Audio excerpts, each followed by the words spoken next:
sovereignty question, sovereignty of the state and how the political sovereignty translates into the statecraft. দেখেন আমাদেরকে যখন ছোটবেলায় রাষ্ট্র পড়িয়েছে তখন টিচাররা বলেছেন যে 4টা বিষয় লাগে একটা রাষ্ট্র হইতে, তার ভিতরে একটা হচ্ছে sovereignty. But they never taught us what does it really mean, sovereignty জিনিসটা আসলে কি। এবং এটা আমাদেরকে বুঝতে বুঝতে অনেক লম্বা সময় পাড়ি দিতে হয়েছে যে আসলে সভারেন্টি জিনিসটা কি, how does it look like, what are the elements consist of it. এবং দেখেন যে সভারেন্টি রাষ্ট্রের অনেকগুলো পিলারের একটা সমন্বয়। ধরেন এই দালানের, যেমন একটা দালান বলতে কি বুঝেন, এই দালানটাকে যদি আপনি এক্সপ্লেইন করতে চান, ইন্টারপ্রেট করতে চান, than have to go to the pillars. এই দালানের কনস্ট্রাকশনের জায়গাতে হাত দিতে হবে যে এখানে কোন কোন জিনিসগুলো মিলিয়ে আমরা দালান বলছি এটাকে। ঠিক ইকুয়ালি সভারেন্টি যেহেতু একটা মেটাফিজিক্যাল জায়গা, যেটা আপনি ফিজিক্স দিয়ে মানে ধরে বুঝাইতে পারবেন না, তো সেই জায়গাতে হচ্ছে যে আমাদের রাজনৈতিক কর্মী এবং নতুন জেনারেশনের যারা রেভলিউশনারিজ আছেন তাদের এটা বোঝা দরকার যে how the political sovereignty translates into the statecraft and the governance. তো সেইখানে দেখেন যে আমরা যখন জ্বালানি নিয়ে কথা বলি, মোটা দাগে কথা বলি, আমার কয় লিটার তেল আছে, কয় ব্যারেল গ্যাস আছে, এইটা কোন জায়গায় আসে, কোন জায়গা থেকে কিনতেছি, কোন জায়গায় বেচতেছি, কোথায় চুরিচামারি হইতেছে, লাইন বসাইতেছি কিনা, তার টানতেছি কিনা, এবং এই রিলেটেড আর কি। কিন্তু এটার একটা বিগার কোয়েশ্চেন দেখেন, আপনারা নোটিস করেছেন কিনা যে এই বছর জানুয়ারি মাসে বার্লিন ইলেকট্রিসিটিতে একটা আর্সন অ্যাটাক হয়েছে। জার্মানির সরকার ধারণা করছে ইটস এ স্যাবোটাজ। আমার মনে আছে আমরা তখন পড়াশোনা করছি বাইরে, আমেরিকার নর্থ ইস্টে সাডেনলি একটা ব্ল্যাকআউট হয়ে গেল, পুরো আমেরিকার নর্থ ইস্ট কারেন্ট চলে গেছে। পরে খবর নিয়ে জানা গেল যে চায়না এবং নর্থ কোরিয়ার সাইবার আইটি টিম যারা আছে তারা সেইটা সিস্টেমে ঢুকে ভাইরাস ইনফেক্ট করে দিয়েছে, পুরো সিস্টেম কলাপস করে গেছে। গত বছর দেখলাম আপনার স্পেনে, আইবেরিয়ান পেনিনসুলা, স্পেন এবং পর্তুগাল, 2 জায়গাতেই জ্বালানি সেক্টরে সিরিয়াস কাওয়াস, গ্যাস আছে কিন্তু সাপ্লাই করা যাচ্ছে না, পুরো চেইন ম্যানেজমেন্ট নষ্ট হয়ে গেছে, ইলেকট্রিসিটি ইনক্লুডেড। তাহলে এখন চিন্তা করে দেখেন যে আমাদের মন্ত্রী, আমাদের যে এই যে হীরক রাজার দেশ যারা এখন শাসন করছেন, এই মাননীয় মন্ত্রীরা বলছেন যে আমার তেলের সংকট নেই, আমার তেল মজুদ আছে, আমার সাফিসিয়েন্ট তেল সরবরাহ করা হচ্ছে, পাম্পে ঘাটতি নাই।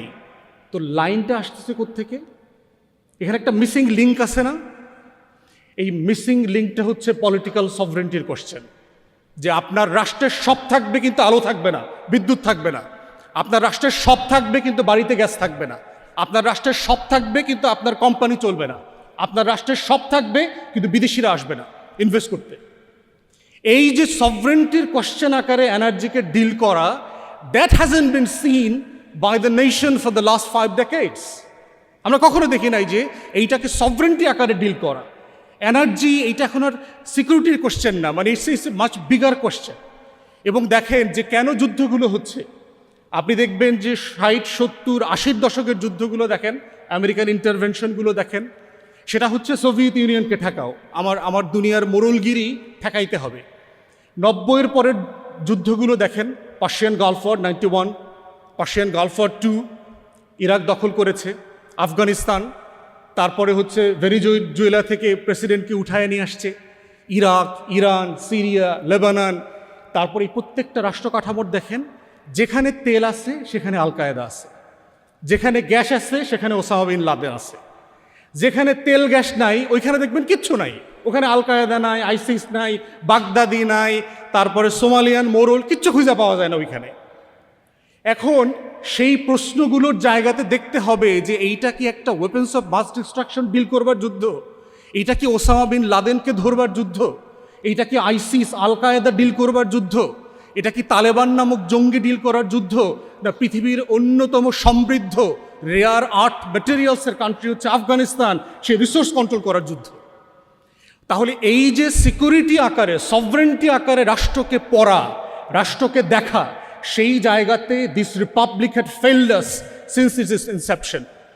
এবং আদানিকে বিদ্যুৎ দেয়া এবং আমাদের তেলের থেকে সেভেন সিস্টার্সের সাপ্লাই চেইন তৈরি করা, আমার ট্রান্সশিপমেন্ট, আমার চিটাগং পোর্ট থেকে অফলোড করে এটা ইন্ডিয়ান সেভেন সিস্টার্সে যাবে, এই যে টোটাল রাষ্ট্র প্রকল্প যশোর থেকে কুমিল্লা আখাউড়ার পর্যন্ত চলে যাবে পদ্মা সেতু ব্যবহার করে আমার ট্যাক্স পেয়ারদের টাকায়, এটার যে একটা সিকিউরিটি কনসার্ন আছে, সভরেন্টির কোশ্চেন আছে, এই প্রশ্নটা সভরেন্টি আকারে আমরা দেখতে পাচ্ছি না।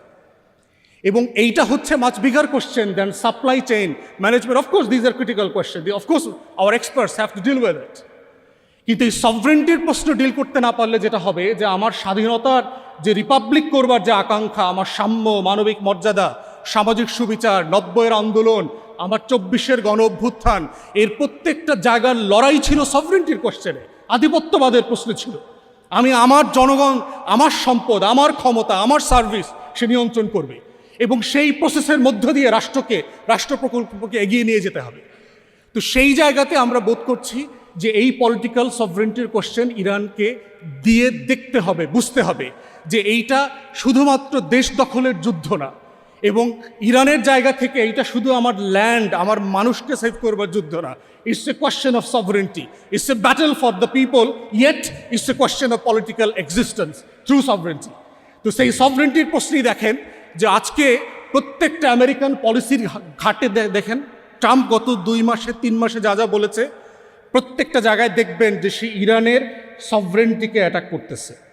গতকালকে ব্রিফিং দেখলাম ট্রাম্পের, Iranian leadership has been disjointed, যে ইরানের নেতৃত্ব ভেঙে পড়েছে। They are 3-4 groups coming with different প্রপোজিশনস।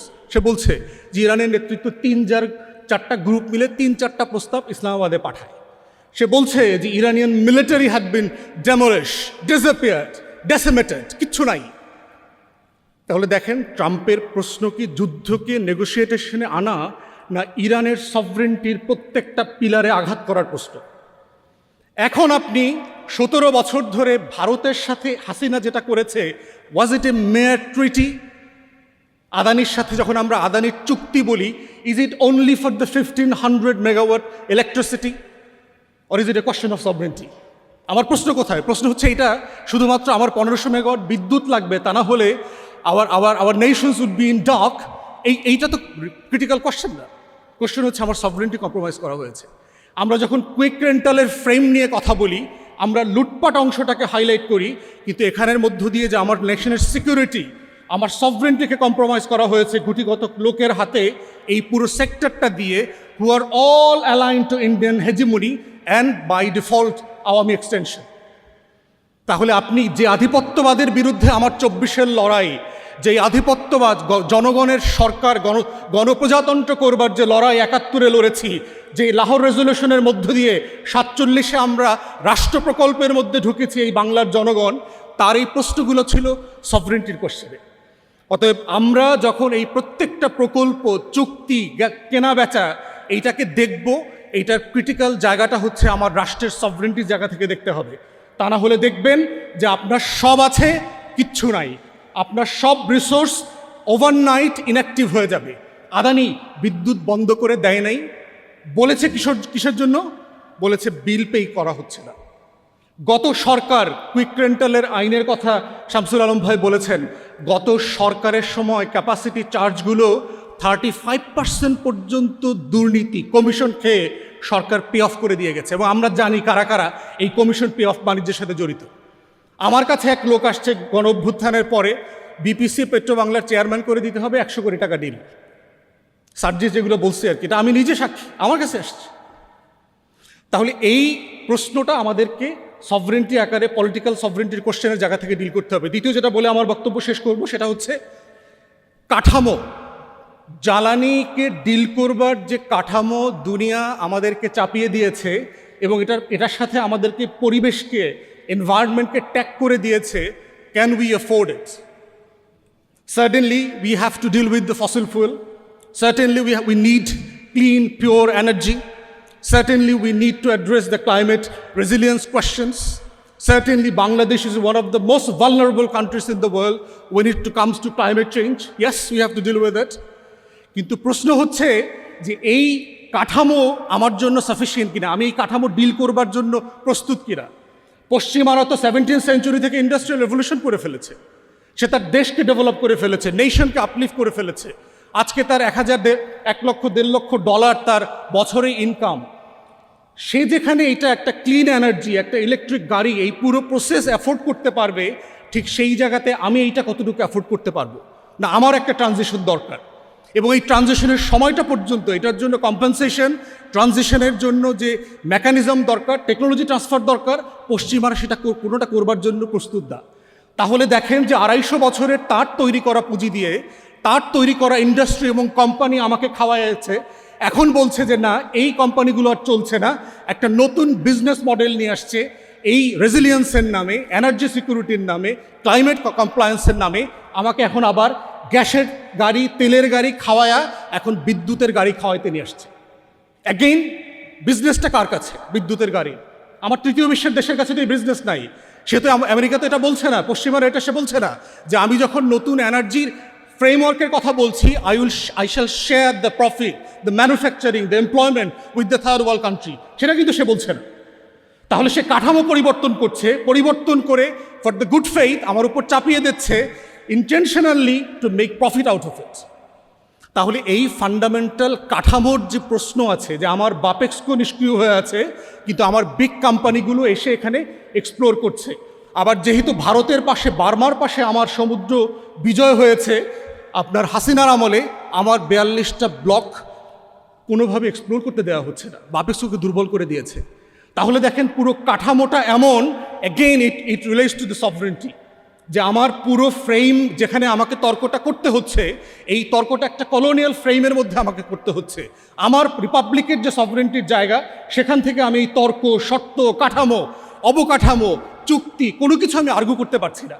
এবং না করতে পারার সবচেয়ে বড় কারণ হচ্ছে গত 5 দশকে সবচেয়ে দুর্নীতিবাজ, করাপ্ট ক্লাউনদেরকে এই মন্ত্রণালয়গুলোর দায়িত্ব দিয়েছে প্রত্যেকটা সরকার। দেখবেন গত 5 দশকের প্রত্যেকটা করাপ্ট মিনিস্টারকে দায়িত্ব দিয়েছে। যেই মন্ত্রীকে গত সরকারে, তাদের সরকারে অব্যাহতি দিতে হয়েছে বিভিন্ন কারণে, সেই একই ফেইল্ড মিনিস্টারকে আবার নতুন করে দায়িত্ব দিয়েছে, only to fail the nation again post monsoon revolution.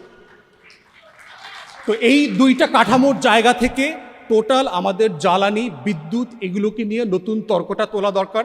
Certainly আজকের এনসিপি প্যানেলিস্ট যারা কথা বলেছেন সেটা গুরুত্বপূর্ণ। আমরা আমাদের প্যানেলিস্টদের কাছ থেকে শিখতে চাই, বুঝতে চাই রাজনৈতিক কর্মী আকারে যে এই কাঠামোর ভিতরে নতুন শর্ত আমরা কিভাবে তৈরি করতে পারি। গ্লোবাল সাউথের তো নিউ কন্ডিশন দরকার। আমি তার চাপিয়ে দেওয়ার শর্তে তো আমি নেগোশিয়েট করতে পারবো না, because they already have the upper hand for the negotiation.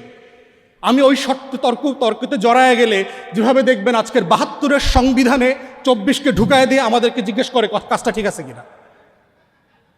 মানে আপনি দেখবেন পুরো আওয়ামী ফ্রেমে 71 মুক্তিযুদ্ধ, 72-এর একটা ফাউল কনস্টিটিউশন, দুইটাকে একসাথে করে ফেলছে। সো তুমি এইটা মানো না, তুমি কিছুই নাই না এই রাষ্ট্রে।